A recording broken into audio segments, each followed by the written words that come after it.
The views and opinions expressed in the following program are those of the hosts and guests, and not necessarily those of the staff or management of Worldwide Digital Broadcasting Corporation. Whether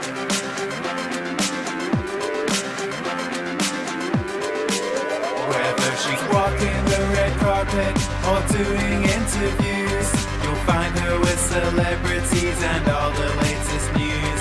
She's here, she's there, she's everywhere, she's always on the go. So sit back, relax, and get ready. This is the Corey Taylor Talks Show. Hello everybody, and welcome to Corey Taylor Talks, live from Las Vegas, the #1 teen talk show. Today is going to be such a fun show because I absolutely love my guest, and you guys love him too. He's the funniest person in the world, and just like has the best personality ever. So ladies and gentlemen, the one and only Mr. Mike Doria. Hi, how are you? I am so good. How are you doing? I'm good. I like that intro. The funniest person in the world. It's true that like you have such a great personality, and it comes out like obviously perfect on TV and everything. Well, it's because when you get up at 1 a.m., be there by 2, and then you prepare, and then you're on air from 5 a.m. to 9 a.m. You can't work that shift and be in a bad mood. Right, you know what I mean? right. Like you would just be an idiot to be grumpy on that shift. So you either have to own it and love it, or just get off of it altogether. Yeah. Well, I'm sure. I think a lot of people think like, oh, being a reporter would be fun and cool, but it is so much work, even more work than I think anyone could even imagine until you're doing it. Well, it's fun, but behind the scenes, I'm figuring out what guests I'm going to have or what segments I'm going to do. I'm meeting with people to coordinate, because there's a lot in there. And for example, coming up in May, we're going to be doing stuff with hotels. Just to coordinate with hotels, to be able to do that takes weeks of prep work. Yeah. So people see that 2 minutes that I'm on, the air, but they don't know all that back work that I've had to do, and that's time consuming. Oh my gosh, yeah. And so, how did you actually get into it? Because, there's a million different career paths and everything. What made you decide to go this route? Well, I don't know that I'm cut out for anything else. I was not good at math or science in school, so my choices were limited to begin with. I think, so when I was a kid, we were around 5 or 6, and I don't know why I did this, we had these benches. My brother had one, I had one, and my sister had one, and I took mine and I put it in front of the TV with a bunch of papers on it that I found around the house, and I would turn on the 6 o'clock news and read along with the anchor. I didn't know what I was reading, what I mean? It just, and I don't know why I did that. When I was in 10th grade, that's when I said, all right, you know how to write, you keep getting A's on your English papers, so why don't you find a career where you can write? And I chose newspaper reporting. So when I got to college, I hated writing for newspaper. Right, I could imagine. It's just, it wasn't as fun. I like being able to put video, and I don't think I knew it at the time. I think I know it now. It was much better for TV than I was for newspaper, but I didn't know why at the time. Yeah. But I'll just kind of progress that way, and so lo and behold, 20 years later, I'm still doing it. Almost 20 years later. Yeah, well, you are amazing at it, and you get the best out of your interviewees and stuff. Because you're fun and people can relate to you and understand, and that's a really important quality to have, and not a lot of people have it. So it's really you're perfect for the job. I think you probably find interviewing people on the show that sometimes people really want to be really serious and talk about their project or whatever, and I'm like, oh, I don't care. I just want to have fun. You know what I mean? We'll get to that. We'll talk about that, but just talk to me like you're talking to a friend. And so people have two responses. They either totally get what I'm going for, or they look at me like I have 14 heads. They're like, why did we ever agree to this? No, but you have that's another thing. What advice do you have for people giving interviews and stuff? Because you get people that don't want to talk to you at all, or they just can't stop talking, or like you said, too serious or too out of whack. So what's your advice with that? I think it depends on what you're interviewing for, but you have to be genuine and you have to be caring. If you're interviewing somebody and you don't really care about their story or what they're going through, it's going to show. Right. And they're going to be a little bit more reserved. If you genuinely care, that's going to go a lot farther. And I would just, it's cliche, but be you. You know what I mean? Mm-hmm. The way you ask a question, the way you do a story, that's going to be what makes you a good reporter on TV. If you're trying to be something you're not, you're never going to sort of take off the way you think you're going to. So Right. being you, this is just the way I am. In person, I'm just kind of like, I'm not any different off TV than I am on TV. I might be a Yeah. little more tired right now, but I Who keep it the can same. blame you? Yeah, My right? goodness. We were just talking. I can't believe you get up at 1 a.m. I was like, oh, I get up at 3, and I always felt like, oh, I get up. So that is crazy. 1 a.m. I couldn't even imagine. So I sleep during the day from like 11 a.m. Everybody's learning the intimate details of my Doria today. 11 a.m. to 3 p.m. Usually, and then I will get up and do stuff like go to the gym, eat dinner, obviously, and then I have a small business. I do social media and content for people, so I'll take care of some of that. And then about 10 o'clock, I go back to bed for what I think is a nap, but I usually toss and turn, and it's just Get like a minute, maybe. yeah. And but I'm old now, so that's great No. because my body doesn't need as much sleep as when I was younger, so it's working out great. Well, that's good, but you're not old at all. Now, do you always want to be a reporter, or do you want to do maybe a news anchor, or are you move up somewhere? I don't know the other options. I'll take any options or advice. I don't know. I think the best of both worlds for me would be one day maybe be like an anchor and then do some stories on the side. You know what I mean? I love what I do. I love being a reporter. But, at some point down the road, I think I'm going to have to say, all right, do you want to be out in the field doing all these crazy things still? Because, as you get older, that's harder to do. Yeah. And, here's my thing. I like what I do, but I'm all for sharing. I'd love to give somebody else the opportunity to sort of do. Because, listen, I'm not even going to lie. Everybody wants my job. You know what I mean? Oh, yeah. I'd love to I'm still going to keep it for a while longer. Right. But I would love, somebody else to be able to try and do some of the things that I do. And, Yeah, well, I'm sure it can get exhausting, And even though you're loving what you do and you're passionate about it, you can only take so much at a time, and you're basically on 24/7, and you're going, and I'm sure there's some breaking news or something you might have to run to. Yeah. And, I'm sure it takes a toll on you. It does. You're living your life out of a car, and it's fun. Every day I don't know what I'm doing. I know what I'm doing because I set up a lot of the stories, but Right. sometimes there's breaking news. I don't know where that's going. I don't mind it. So here's the thing, whereas normal people have to go to work 9 to 5 and they're sitting behind a desk, I can run errands while I'm on my way to different things. You know what I mean? Right. So there's some perks to that.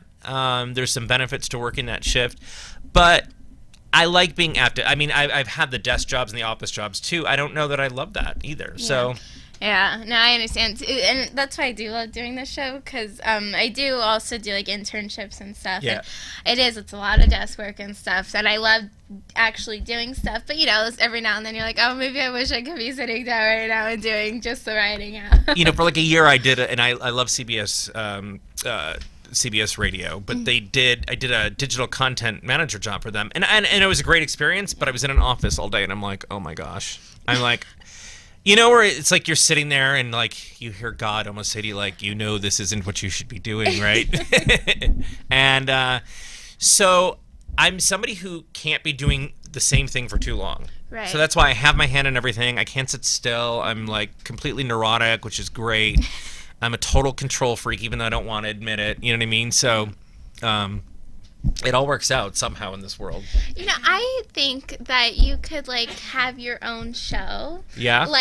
Kind of more something fun and exciting, and it could be informative and talk about what's going on and stuff. But I think you could totally have your own show and do something like that. I think that would be cool, and I think that would be fun. But so you have the people like Jimmy Fallon and Jimmy Kimmel and Conan O'Brien, right? They have a team of people to set up their interviews and all that. It's not like that on this level. You can have your own show, and that's great, but you're figuring out who the guests are going to be. You're doing a lot with promotions. It's a lot of work. I think it'd be fun, but it would be equally as exhausting. Yeah, that's true. Yeah. That's true. But I could see you doing that for sure. Everyone would watch it. The Hey, Victoria show. From your lips to God's ears. There we go. Let's make it happen. And like you said, you've done some of the craziest stuff, things I would absolutely never do. So what would you say is the craziest thing you've done? Well, it's hard because people ask me, and this question comes up a lot lately, what is the most interesting story you've done, the craziest story you've done? I'm like, I don't really know because I have 18 years worth. However, I could tell you a couple things. I was at 9/11 or I was at Ground Zero on 9/11, on the day of, because I lived in Albany and New York City was only 2 hours away. So they sent me down there. We made it to Ground Zero, and I spent the next 3 days reporting from down there. Last year, as most people know, the Silverton Aquarium invited me to they're like, do what you want. That was literally like, when you tell Mike Doria, do what you want, I'm like, I hope you know what you're getting into. So I strapped on a bathing suit and I just swam around in their aquarium. Now, mind you, guests are walking the casino floor like, what is this guy doing? Like, and I dressed up as the mermaid, and people apparently loved that casino. I had the mermaid bra on too. Amazing. Yeah. And so that was probably the craziest. In my mind, though, nothing is ever crazy. So the reaction I get from people is, I guess, determines what is crazy and what isn't. In my mind, it's normal, which I guess is good. Yeah. Well, it's almost a little scary. It's definitely a lot scary. Yeah, my mind is not it's an odd place to be. Right. No, I'm jealous of the mermaid thing. That'd be amazing. And everyone, I'm sure, was just fascinated by I was just mad that I was only like a B cup and not like a C or D cup. You could stuff it. I could have stuffed it. Yeah. So if not the crazy, what's your coolest one, or like favorite one or something? All right, so you know how, like, if you were to ask Beyonce, like, what's your favorite song? Her answer would probably be way different from what you were expecting, and you'd probably be like, really? So, so that's kind of like what mine is. So last year, one of my favorite stories, I had two last year. One was this whole knocker ball craze where you get in this giant inflatable ball and you run into people. Right. So I invited Dave Hall, our morning anchor, out to do it with me. And so it was one of those stories where I got there and I'm like, in my mind, I don't know, I think I was just being moody and grumpy that day, and I'm like, I totally want to do this story. And it turned out to be one of my favorite stories. I never submit for the Emmys, but I submitted for the Emmys this year, and on my Emmy reel, I put that story. I put 3 stories, and that's one of them. The other one was, so I don't know why, this was like 2 months prior to them going to the Rose Parade, but the Foothill Marching Band made it to the Rose Parade, and that's a pretty big deal. I mean, only like 20 bands around the world get to participate in the Rose Parade each year. Right. So they were one of them that made it, and they had done the Macy's Parade as well. So this band is super good and is able to play these big gigs. So I reached out to them 2 months prior, and I said, hey, I would love to have you guys in the morning show, thinking I'm just going to get like maybe a few band members. I get there. They have the entire 300-person band. Oh my god! We're out on the track, and they're running through their songs on live TV that they're going to do in marching, and I'm marching with them. And their song, I don't know if you're familiar with the National Lampoon's like movies. Kinda, yeah. So the occasions that song "Holiday Road" and like "Holiday Road." I'm not a horrible singer. I'm just horrible singer. That's the song they picked, and it was just. I don't know. The stars must have been aligned that day because it just made me smile, and it was just one of my favorite stories of last year. Oh, yeah. It's a bizarre story. It's a cool story, though, too, for sure. And people give me a lot of, which is great for the stories I do, they give me a lot of access. So access that probably other reporters wouldn't get. But I have a style, you know what I mean? And I'm blessed, and I'm lucky that somehow this head has come up with this ridiculous style, and it's caught on, and so people know the kind of stories I do, so they give me a little bit more access to be able to do what I want to do, and that freedom, and that's a good thing. That's not easy to do, you know what I mean? Because people will say no, you know what I mean? They don't want to be bothered, but they know with me, if they do the story with me, it's going to be memorable and people are going to watch. Oh, absolutely. I think that's like the most praise I've given myself ever. Well, you was deserve on your show. Thank you.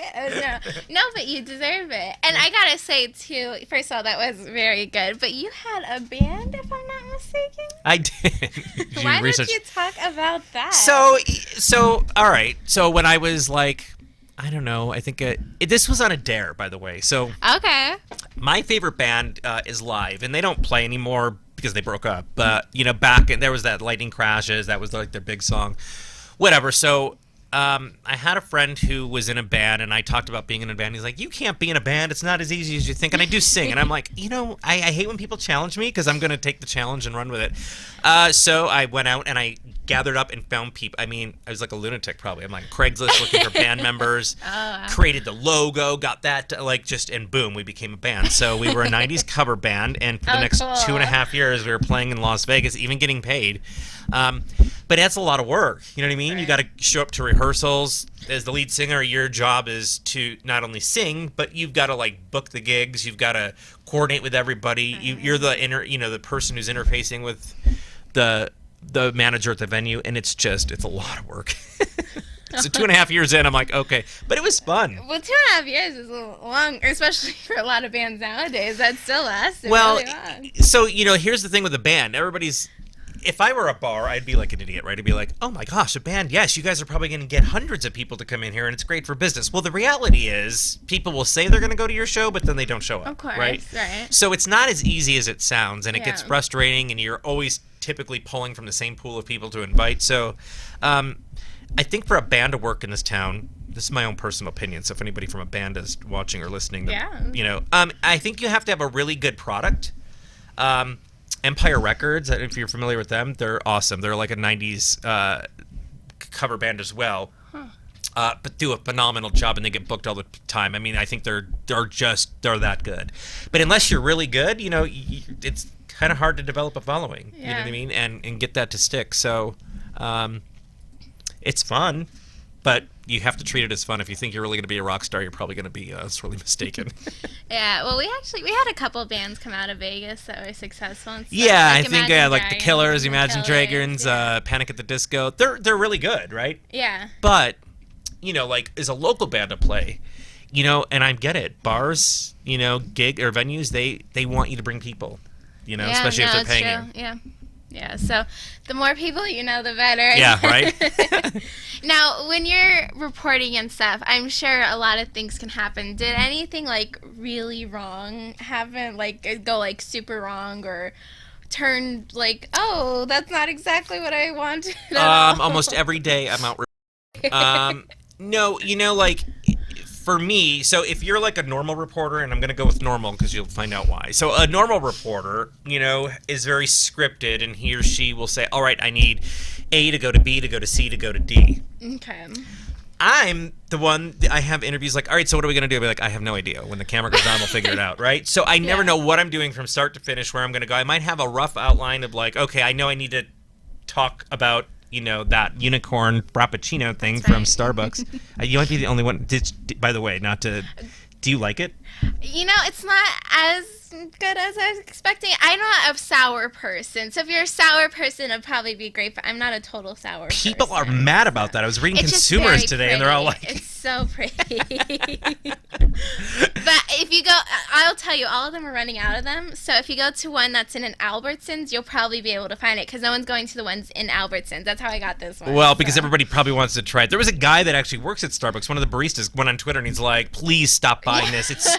I guess it's hard to make. It's annoying. It's and it's dyeing the barista's hands and stuff, so it's all pink and purple. I do feel bad. I mean, it looks weird. I saw it, and I'm like, okay. But it is. It's pretty, so that's why I like it. As long as it's pretty. That's all that matters. So I don't really, I don't have a script, so anything can go wrong, and I appreciate that. We might start, when we come out to me and the anchors, as a joke, and that joke becomes actually the centerpiece of the live shot. Right. Now, there are times where things didn't go according to plan. So I was, at one time, a hard news reporter, and I loved, gathering facts like a normal reporter and having my notes and saying everything correctly. Well, one day there was this story, this is back east in Albany, where there were kids that were loitering in front of businesses in Saratoga, and the businesses didn't like it, so all the benches that were in front of these businesses they had removed. Well, I get on live TV and I say, all right, so on most of Saratoga, on the strip here, there's no place to sit. However, sit came out as not sit. Gotcha. You got it, the other S word. And I'm on live TV, so I can't take it back. And I'm like, oh my gosh. And I'm like, sit, excuse me, sit. And and all I had to say was, there are still plenty of, it's not like there's no place to, whatever. Right. So I call back, thinking my boss is probably mortified. And I called my executive producer. I'm like, I'm so sorry. She's like, sorry, we're all laughing hysterically back here, and that became the joke. So things always don't go my way, but I think this works to my advantage in this day and age. Yeah, well, as long as you take something and work with it, it does. It's perfect, and it can be the best thing for you. People appreciate, at least from what I've seen, people appreciate when you screw up. People appreciate when you make mistakes. People appreciate when you're you. People don't. If everything went perfectly in life, people would probably hate you. They're like, everything this guy does turns to gold. They look at me and are like, you never know where this guy's going to go. Sometimes it works out. Like, that's why it's fun to watch. Right. So I love when things don't go my way. Well, you can also end up on those news anchors fail compilation videos. Yeah. I love those. I'm not going to lie. Those are great. But, most of my fails. So last year, the Tough Mudder came to town again. All I had to do, Corey, was jump off of this ledge and grab onto a bar with both hands, and I completely missed one of the hands and fell into a pool of water. People love seeing that, you know what I mean? Because, again, it's just the way the camera's rolling on it. You get this view that you're not going to see, and, the fact that I can one day be at Supercross on a dirt bike, the next day I could be in a pool of water, the next day I could be going down water slides, you know what I mean? It's one of those things where, like, if you put too much organization around that, it's never going to work out. Yeah. I loved when you did it was like the surfing thing, and like, I loved that. That was so funny, because I would like fall flat on my face in 2 seconds. Well, my pants fell down on that one. Are you bringing it up over the, so? Yeah, people are texting, they're texting me and I'm done. They're saying his pants came down. They did. Yeah. Well, I would do worse than that, though, probably. So that wave pool like throws you back there. This is the what is it called? It's called something, the Flow Rider at Planet Hollywood. Right. And I found out about this. I'm like, I got to do this. And so it's that water is pretty powerful, and I get up and I feel my pants coming down. Right now, mind you, my butt is turned toward the camera, and I'm like. So I pull them up. So I watched it back later, and you could definitely see crack. I mean, that was. You're like the copper tone. Yeah. So that was interesting. But that was harder than it looked. Like my abs hurt. I can imagine. For like a good week afterwards. I've never learned how to surf. I don't want to learn how to surf. But I don't either. But this is like cool. Like that water is flowing so fast. Like you're able to keep. It's just it was a cool experience. No, I bet. Yeah, I bet a lot of what you do is, and you ended up on CNN too with the. I'm glad you brought that up. The other story that's on my Emmy reel. So, and you find out next month if you get nominated for an Emmy. So I'm like, we'll see what happens. You better be. I was gonna actually bring that up later. 'Cause I was like, you so should. Well, we'll find out. Incredible. So remember when Michael Phelps decided you saw that red mark on his back, and everybody's like, what is that? And I saw it. I'm like, we should do this. Like, and I found the one place in everything. Like again, the stars aligned. Like, yeah, come on in tomorrow. Well. The reality is, so Jeannie Mose, who's the reporter who did that piece on CNN, she was looking for other reporters across the country that did this. Mm. What made me different versus all the other reporters is they only had like 2 hours worth of news in the morning. I had 4, so there was not one spot on my back that wasn't covered with a red circle. And the guy, I remember distinctly saying, you're a pretty toxic person. Most people are not this red. I'm like, how am I this toxic? So you come up to me and I look like a giant pepperoni. And so Jeannie Mose, I think that gave her a lot of fodder because she's like, wow, this guy's entire back is covered. The problem with that story was I made a slip of the tongue when you say things don't go my way. And I was talking about who this would be good for. And I said cocktail waitresses because they're on their backs all day. I mean, feet. And she wrote that into the story. So it was kind of fun. But it was that was one of my fun stories. And the other one that's on the Emmy reel is the trapeze. So I did and that's so hard. Oh, yeah. Oh, yeah. Because at my age, trying to get your legs up over your head and then around a bar, it was not easy. So I failed a few times at that one on live TV, but it was fun. Yeah, but I couldn't even do half of that. So how was the cupping thing? Did you like it? Or? Yeah, I mean, where like you get a massage and you can feel like you feel weird afterwards a little bit. And you're like it breaks up it breaks up something back there, all like that lactic acid or whatever. That's how I felt. Gotcha. Yeah, but it didn't hurt at all. It just looked ridiculous. I'm interested in those. Those are interesting for sure. So it was but see, that's a good thing too. You do reports on stuff that people are actually interested in, are like, and then you try it out and they're like, oh, okay, and like they see how it goes. Well, I'm like Las Vegas's guinea pig, so if there's something you want me to try, I'll do it. You know what I mean? If I get hurt or whatever, whatever. But that's what makes TV fun. You know what I mean? Some people would look at that and say, how is that a reporter? You're not really a reporter. I'm like, well, I'm a feature reporter. You know what I mean? to me, it's fun. No, They're you're just the jealous. best kind. Oh, so jealous. And the jumping off the Stratosphere, I would lose my mind. I had no time to like look down and be scared because I have producers in my ear telling me, all right, you have 1 minute out. And so I wear this earpiece, right, so you can hear everybody, and then it plugs just back into your cell phone. Well, there's a wire that's from the earpiece to the phone. Well, at the Stratosphere, like, it can't be hanging out. So about 2 minutes before the jump, I had to undo the harness so they could tuck the wire in. And I'm like, you guys, I'm never going to make this live shot if we do this. So I literally, it came out to me, as soon as they, like, zip me up, they're like, okay, Mike, you're on. So I had no time. I just had to jump. Oh, my gosh. Which is probably better that way because I probably would have... Right. Well, I landed at the bottom, and I said, I think it was Alyssa and Monica who were anchoring that day. I'm like, I need to check my underwear because there could be a mess in there. No, but you did. You went right to it. I would be like, hold on a minute, everybody. I need to, like, catch my breath for a minute. Well, it was cool because that was bringing attention to the Explorers program, and the Explorers Yeah. are like our future firefighters, police officers, EMTs, paramedics. So I liked that I could bring attention to them. And listen, they asked me to jump, and I'm one of those. It's not like I don't know what happened in my old age. It's not like I'm a daredevil. I've never really been a daredevil, but I'll try anything, kind of. But they asked, and I'm like, why not? When else am I going to jump off the Stratosphere? No, for sure. And on live TV. Exactly. It worked and you out. have the proof, and you have the whole video, too, which is a cool thing. It was. So they strap the camera to your arm, but you're not even really noticing it. You know what I mean? Right. You're not looking at the camera going down. But it's capturing everything. Right. Your like ridiculous face. So I was able to screenshot it and make it my Twitter canopy, which is kind of funny. Yeah, no, it was great. And, you know, we actually worked together a couple of times. We did. Yes, and first of all, you're, like, an amazing actor. Oh my gosh. No, you are. You, like, everyone was dying on set. Like, we didn't even have to give you, like, any type of direction. Like, and, you know, there's a lot of, like, we had a few other guest ones, and they did great, too. But, like, you knew exactly where to take it, and, like, you were so funny, and you made the thing, like, amazing. It was like so great. Well, so the role was what? I was the senator's kind of like the coordinating guy, yeah. like press. And so you basically said he's neurotic, and I'm like, well, I know how to play that role. You know, I do it every day, so it wasn't so far out of the realm of possibility for me. But it was fun. I was nervous because, I mean, first of all, I looked at your acting. I'm like, she's really good. You know what I mean? Like, and I remember your lines.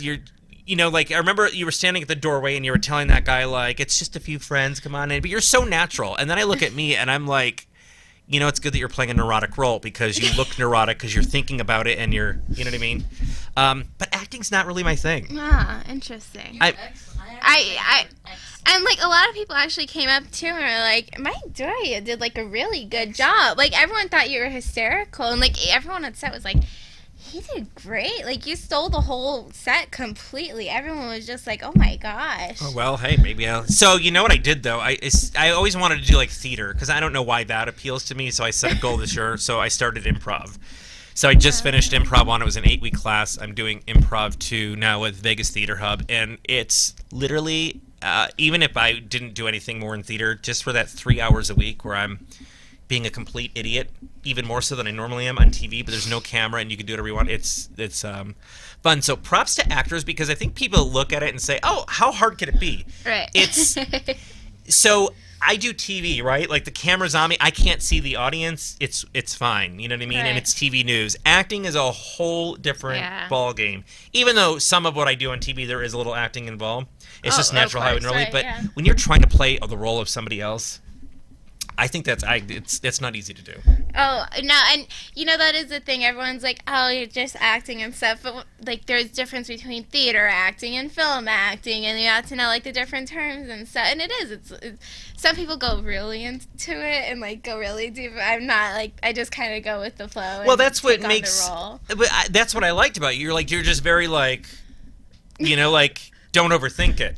I completely overthought it. No, and I'm like... well, if you did, it did not come out at all because everyone was like, he's a complete natural. And, you know, you never know what to expect, too, especially you're not an actor and, like, so we didn't know really what to expect. You did incredible. Well, and you guys, I think I shared it like a million times. Everyone could go watch it because you really did. You were so funny. I didn't... So you're going to laugh, but literally it was about 4 or 5 weeks ago was the first time I'd actually seen it. Oh, really? Yeah. Joe's like, have you ever seen... So Joe was the director on it, and Yeah. shot it was for the 48-hour film festival. Yes. Film project, whatever it was. He's like, have you seen it? I'm like, I haven't, actually. I saw the trailer, and so I finally saw it, and it was really done well. Like, it was cool to see. You know, I remember being there and all that. It's finally cool to see it on the other side, like, what ended up happening, and it was fun. I don't, you know, like, I don't mind acting, but it's so much harder than people think. Yeah. It's not. You look at what people do on TV, and I'm guilty of this too. I'm like, how hard could it be? I could do that. Oh, okay. We'll get up there and then do it. Exactly. There's just something about I like TV news, and I like the audience that I can't see. You know what I mean? If I can see an audience, I'm probably gonna freeze, and you know. Now, not that there was an audience there, but there were a lot of people around you. You know what I mean? You're acting with other people around you. Yeah. So.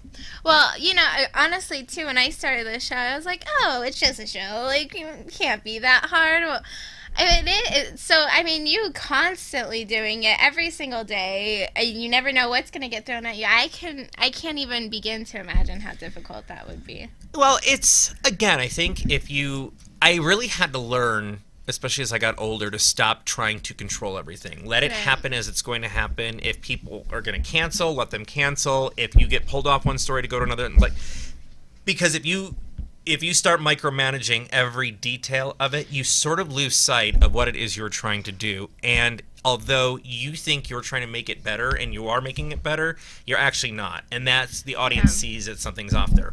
When you just go in, I mean, I don't recommend this to any new reporter. I'll just say that. I recommend you get some organization behind you. Wait till you get to my level before you say, all right, I'm just going to figure it out when I get on the air, because it'll still, you know, I've been doing it long enough where I know, like, if A or B happens, I can throw in this. You know, if X, Y, or Z happens, I can go this way.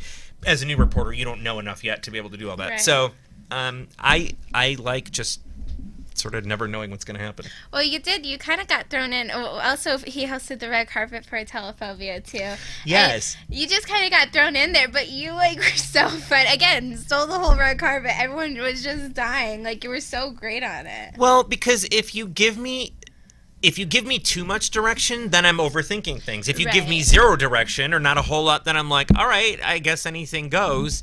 And so I appreciated that. Like when I did the 48-hour, what was the 48-hour film project? What was the title of it called? Resolution. Resolution. Yes, because the New Year's resolution. When I did that, it was just, you're very neurotic, carry your lines, you know what I mean? And when, you know, the red carpet, when Nikki was saying, like, hey, I'm like, what do you want me to do? You're like, here are your cards, just figure it out. You know what I mean? I just went with what I knew, you know what I mean? And it was fun because there was, you know, it worked, you know? Yeah. And I hadn't done, like, well, you know, when I wrote for Us Weekly, so I did a lot of red carpet interviewing. Really? I didn't know that. But I never hosted for red carpet, so I'm like, I don't know what I'm doing. Yeah, no, you did. And especially, it wasn't like they were super famous celebrities that everyone knew and stuff. So, like, you just were kind of, you brought the best out of everybody. It was really a fun red carpet. I think people, you know, regardless, listen, I think people just want to be appreciated for what they do. You know what I mean? Yeah. Famous or not famous, you know what I mean? We all have these remarkable moments in life. We're all proud of some of the things we've done, especially on projects where we put a lot of hard work and blood, sweat, and tears in. So I'm all for giving people their, you know, 15 minutes of fame and their time to shine. Yeah, no, for sure. And you did a perfect job. Sounds like a PSA. Like a shooting star just came through the studio. Like the more you know. Yeah.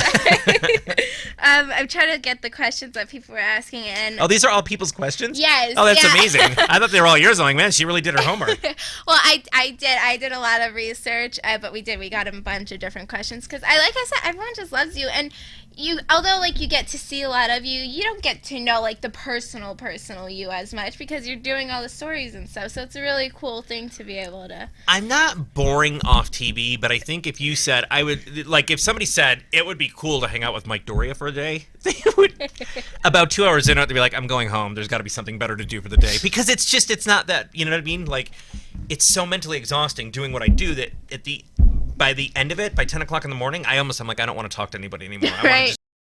I want to sleep and I want to kind of decompress and, but my good friend Dana Roselli, she's the morning anchor over at 13, the breaking news anchor, and we joke because we're the same age, and we joke that we have no life, but we'll go out to like dinner or something or dessert, and we'll make these stupid videos, and that's like our fun, like, you know what I mean? So that's the kind of thing I do. I'm still the same guy off TV, but I just tend to do it a little bit differently. No, I love like seeing like your little sneak peeks and stuff, and like it's cool and it's fun, and you do engage with your fans too, which is really cool thing. And I think that's why people can relate to you so much too, because you are open and you engage with them and you say like, here's what's coming up, and like you show them, like you do show them like how you really are, and so that's a cool thing. Well, I've always been appreciative of the people that will take the time to watch and do what I do. You know what I mean? Right. How do you not be appreciative of that? I mean, I wouldn't be doing what I was doing if people weren't watching me. So I'm always going to make time for them. You know what I mean? Sometimes it does get exhausting where you're just like, okay. But, at the same time, I do engage with people because I'm human. Why wouldn't I talk to them? Right. And I'll tell you, there was this, I won't name the celebrity, but I watched a celebrity kind of walk past a bunch of people who just wanted to say hello to her and just ignored them like they weren't even there. And, and to me, that was just like, if I ever become that, I mean, I'm not a celebrity, but if I ever become that where I just don't want to like talk to people and I'm too good for them, then I need to get out of this business. You know what I mean? Yeah, and I agree. And I've been lucky enough to do interviews with a lot of amazing celebrities and stuff, but like there's some where you're like, really? Like, do you really have to be like that? And it's sad. And, I do try and put myself in their shoes. I mean, there are days I wonder, I sit there and think, like, how does Beyonce just I don't know why I keep bringing her up, but how does she walk around? You know she's what I mean? Amazing, that's why. You know what I mean? Like, how does she go out and do anything? How do the Kardashians, and they're all, most of them are pretty nice. You know what I mean? I've met with them a zillion times. So I've had to interview them for magazine assignments. But, like, people show up to where they are and they're like, you just never have a moment of privacy and you can never just enjoy it. I just don't know how they do that. You know what I mean? Right. Well, I was even at the Halloween Horror Nights at one time, and then also we were just sitting there, and Kylie Jenner walked by, and it was a huge like mob of people, just like I was like, oh my gosh, what is happening? It was scary, like how many people were just mobbing them. Well, people think, oh, that would be so great. I'm like, trust me. For anybody listening or watching, like, it's cool. Don't get me wrong, but man, it's sometimes you just want. I was at like a couple weeks ago. I went to Sam's Club with my cousin, right? Yeah. I got into that. It was probably I got in there every time I'd walk down a new aisle, like, oh, Doria, and I'm like, I gotta go. Like, no, yeah, it's true. I'm totally appreciative, but like some days you just don't get a break from being like the TV guy. You know what I mean? So, but yeah, celebrities, like the real ones, I'm like, I don't know how they do that. But, I think if you're one of those celebrities, you have to be appreciative because you would not be that kind of celebrity if people didn't like you. Suck it up and be nice to people, Well, I think, too, a lot of the bigger celebrities, they seem, not all the time, obviously, but they are nicer and they are more outgoing to their fans and stuff. And it seems like the ones that kind of are, like, getting a little under the radar and stuff, those, for some reason, seem to be the ones that aren't doing as well at all, are the meanest, I mean. So that's what I found so far, pretty much. What's interesting to me, so I'm really active at my church, and last year they did this men's conference, and one of the breakout sessions was about, like, what your personality is. And I'm more of an introvert, right? Because I like to go home and isolate. You would never know that, right? And so I asked the one pastor, I said, well, how is this possible? I'm really an introvert. He's like, well, you can have jobs that make you an extrovert, right? So your job, you have to be an extrovert, but really you're an introvert. So when you're off TV, you tend to be more of an introvert. So I do give some celebrities, because I understand that. I'm like, I get it. Like, you're one way on TV. This is just your personality in real life. You're not being a jerk. This is just the normal you. Right. We're just used to seeing that person who's acting or being famous. And so I got to give them that too. Like, maybe they're just, think about it if a random stranger just came up to you one day and started asking you questions on the street and said, can I get a picture with you? It'd just be like, it's a little weird, right? It is, no, for sure. So I get it. Like, I get it. I get why they're like. Yeah. No, it is. And you do have to be forgiving because unless you are in their shoes, you can't really judge that much. And especially the level of celebrity some of them are just ridiculous. Right. And it's constant. You know what I mean? So, but again, I think you just have to temper it with, if that's your job. I mean, just be nice to people. You're going to have to give autographs. You're going to have to say hello. You're going to have to be nice. I mean. Yeah. And, okay, so I saw you're doing a mission trip soon to Ireland or something like that. Why don't you, what is it happening and stuff? I think it's really cool. So last year, I go to the Crossing Church. The Crossing's down in the southwest part of town on Buffalo and Windmill. And I found this church about 3 years ago. And where you go somewhere and you're like, I don't know how I ended up here, but it's like amazing, like the things that they do. Last year they offered this trip to, they offer a lot of mission trips. I mean, this year alone, they're going to like Cambodia, Ghana, Brooklyn, New York is one of them. They're all very different missions and different projects that are on each of these trips. So I did last year, the one in October, to go down to Mexico and build a house for a really needy family, and we spent the weekend doing that. And I don't know, something, I'm sure it was God, who just said, sign up for that Ireland trip. And I didn't know why. So it turns out that the city that we're going to in Ireland, we're going for a week, is called Limerick, and Limerick has this dark cloud over it, and just people are kind of, not everybody there is miserable, it's not a very joyous city. I think I've heard of it. Yeah. Like, it's kind of had, like, some rivalry and weird issues. Yeah, like people, stuff. like, if you were to say, I don't want to, like, let's use a town where, like, all right, so let's say you were going to, like, a really crappy part of a different city. Okay. That's, like, the really crap. Like, when you say Limerick, Ireland, people are like, ugh, Limerick? Right. You know what I mean? And it's got a really high suicide rate. Well, my mother committed suicide. So suicide with me is like, if I can figure out a way to help somebody, spread some joy, help turn their day around somehow, I'm going to do it. You know what I mean? Because that's, I think for anybody to lose a parent that way, you don't know the pain that brings. And, I was 25 and, I'm 41 now. So 25, so a good half my life I haven't had my mother. Yeah. Oh, wait, did I say that right? Almost half my life. I don't want to date myself, so I'm not 50 yet. But the point is, this trip is very, the goal there is to just spread some joy and see if we can, we're like, you hear that, where like Gandhi says, be the change you want to see in the world. It's kind of like that idea. You don't know if you're going to go make a difference, but you're just going to go and try and change, you know what I mean? Yeah. Tip the balance a little bit back in the side of joy. Well, the most important thing is trying, and I couldn't think truly of a better person to bring out the joy in people. And so, like I said earlier, you bring the best out of people when you do interviews and stuff. So never mind actually going there, getting like ready. Like, you're perfect for that. I couldn't imagine someone better to do that. One of the, when I said early on, I'm like, all right, I figured out why I'm going. I think I know why I'm going. I think I know why God has me going, and I think I know what I'm going to be able to do there, but I don't want to put too much around it. I want to say, all right, I'm going to go there and do this, this, and this. I want to just go there and wherever I'm, like, led, go and do. But I'll tell you how sometimes, like, I had a GoFundMe campaign. Because, I mean, it's right. about $2,000 to go, and it's not that you can't afford it. It's just that, I'm doing this for a week. I mean, the airfare is expensive, the hotel. So I literally put out a GoFundMe campaign, $1,500 just to see what would happen. And, I mean, 30 donations so far, and I've got $1,100. Wow. So I'm like $400 shy of my goal. Yeah. That's how that's how, to me, I'm like, all right, I knew I was supposed to go and do this trip. To be able to raise that kind of money, like, off the bat like that. Yeah. So I'm excited. It's, it's like 2 months away now. It's getting close, Yeah, no, that sounds like a really cool trip, and it's not a cause that is as well known, I think. So that's a cool thing. You're bringing attention and showing people like the positive light and stuff. That's a really awesome thing. And I think it's one thing to do it in your own country, but I feel like there's places to do it here, but I like that it's twofold. I get to see a part of the world that I haven't seen. I've been to Europe before, but I've never been to Ireland, and I get to go there with a purpose. You know what I mean? Right. So I love that. I don't know.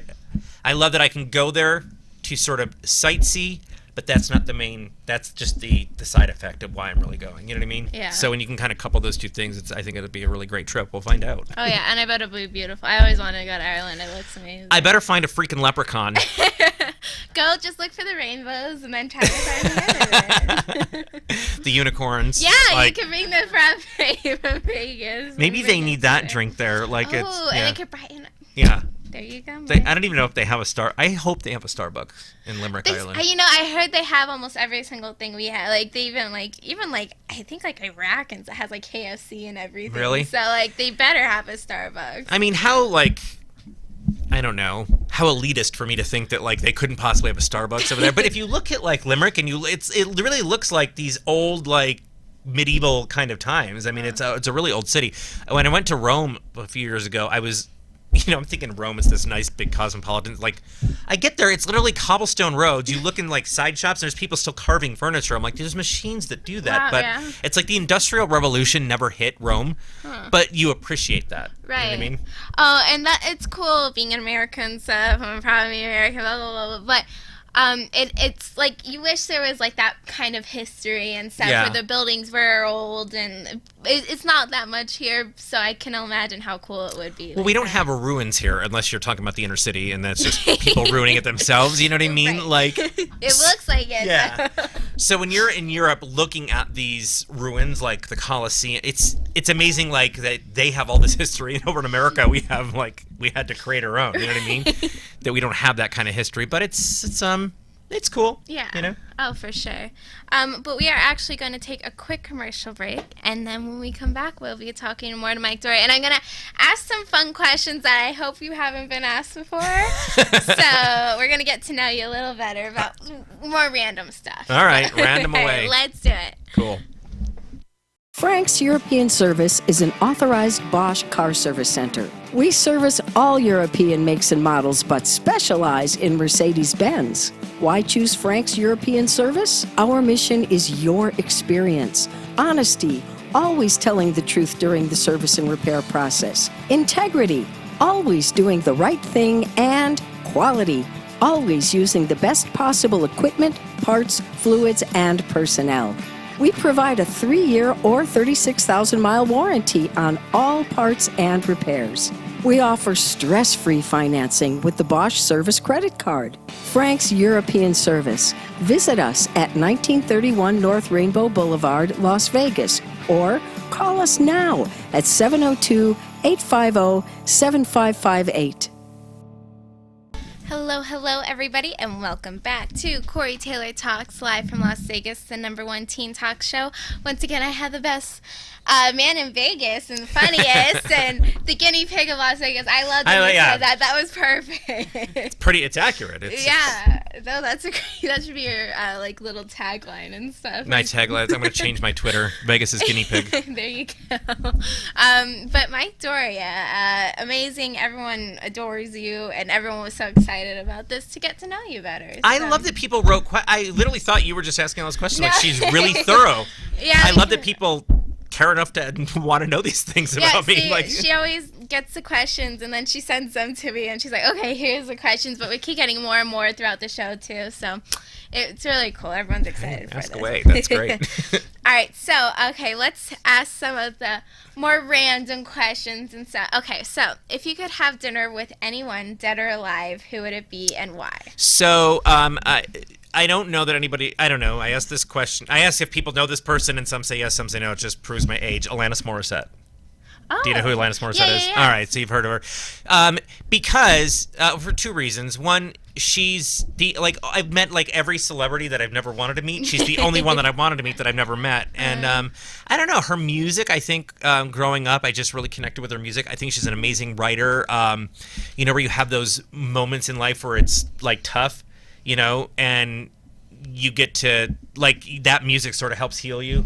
So be her. Another one would be Lady Gaga. I think would be amazing. Oh yeah, for sure. And then I don't know. So I watched La La Land, and I had never seen. It's not that I've never seen anything with Ryan Gosling. I just didn't know much about this guy, Right. and for some reason now I'm fascinated by him. Oh, he's amazing. Like, first of all, Right, I don't know what it is about him. Like, I want to meet this guy.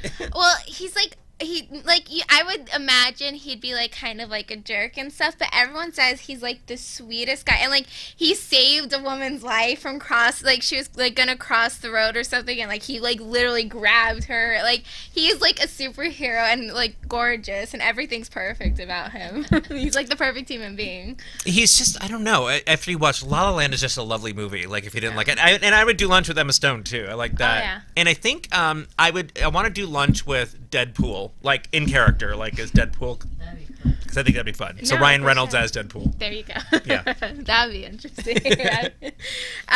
If you could create your perfect band, who would be in it? Like, and your dream band, with, of course, you in it as well. Gotcha. So like, who would be in the it? drummer and all that? Yeah. So Lady Gaga would be in it playing the piano she could because be your backup dancer. yeah, because and the reason being is she knows how to sell. So like I would be like the lead singer because I don't really know how to play any instruments. I could play a few of them really poorly. Better than I can do. So. It would be Lady Gaga. I would have Taylor Swift. I would have all these people that are like good, and I'd probably have and it sucks because he's dead now. But I guess I'd have the band Stone Temple Pilots. Okay. And then I would probably have a little bit of Green Day in there too. So I don't know. So I'm pulling like all these bands together on one stage. No, first of all, it's a brilliant idea because you get like the huge celebrities there to bring everyone in, and then like you got the awesome. That was a smart the one. flair of Green Day, Lady Gaga, Taylor right. Swift, and the little Stone Temple Pilots would be like my perfect band. And then you as the lead. I mean, can you get a better one? Well, because it's pop, it's rock, and it's a little bit of punk, Right. and I love those three. I love rock, pop, and punk. So No, that'd be a cool band. yeah. I listen to it. Yeah. A bunch of people you never would think together, but honestly, that'd be a great idea. There you go. Let's write it down. Yeah, and send we it could to figure out a them. name like Unicorn Frappuccino. Oh, perfect. It's a lot though. You can't get that on a Twitter handle. You could just do unicorn. The Yeah. unicorns, maybe. I don't know. Because she has the monster unicorns for Lady Gaga fans and stuff. You Yeah. can bring them in there. Well, to come up with a band name, I think you just have to words that don't go together. So like you're like, I don't know, Green Mic Stand. there you go. That's the name of the band. You know what I mean? Like And people listen to it. people will listen as long as the music's good. I'm sure they'll be fine, right? Right. No, absolutely. And then what would you say is the theme song of your life? The theme song of my life. And this could be any popular song? Yes. Single Ladies. Because I'm terminally single. I'm trying to think what I listen to in my head. So there's this I'm trying to think what I listened to like on repeat. I liked so when Miley Cyrus's "We Can't Stop" came out, that was like I would listen to. I know people are like, really? I would listen to it on a repeat. Yeah. Not the theme of what that song is, but like that's the theme of my life. Like I can't stop. Like we can't stop because I literally. If I find a project that I like, I'm behind it 100%. Right. You know what I mean? It's just I'm one of those people in life. I just can't stop. You know, to keep going and doing because I think it's important for you to take your life and take your dream and take your passion as far as you can. Because once you stop, once you've said I've done it all, what's the point of living? Yeah. You know what I mean? Yeah. And lastly, when you take that dream and you keep going with it, it opens up all these other doors that you never saw or you would never have imagined. Right. And that's the fun part of life for me. You know what I mean? Like I don't know where it's going. I don't know what I'll be doing, but I don't have to know. Yeah, no, absolutely. Yeah. That's great. Yeah. And then if you could be a superhero, first of all, what would your power be and what would your superhero name be? My superhero name would be I would say I don't know what my superhero name would be. All right, so let me tell you my power first. My power would be to feel what people are feeling. You know what I mean? Oh, that's interesting. Because okay. if you can know the emotion that somebody's feeling, you know how to help them, you know how to manipulate them, Right. you know how to hurt them, and not that I would use my powers for evil. No, of course but if you know the emotion they're feeling, No, you know yeah. what I mean? Because the underlying of anything is what the emotion is. You know, like I might be angry, but there's a whole other emotion under there that's why you're... yeah, the anger is like the secondary emotion, so you have to know the emotion. Right. So I would be like, what do you call that? Like Mr. Feelgood.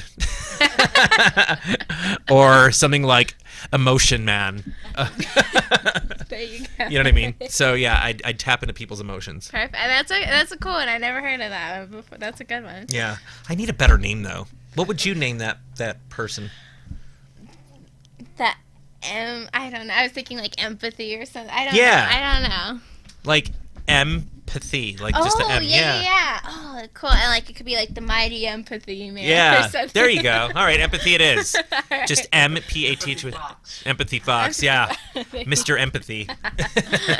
Well, thank you so much, Mike. Where can people find you, get a hold of you, follow you, all that? Follow me. Go to my Facebook page. The fan page is probably the best.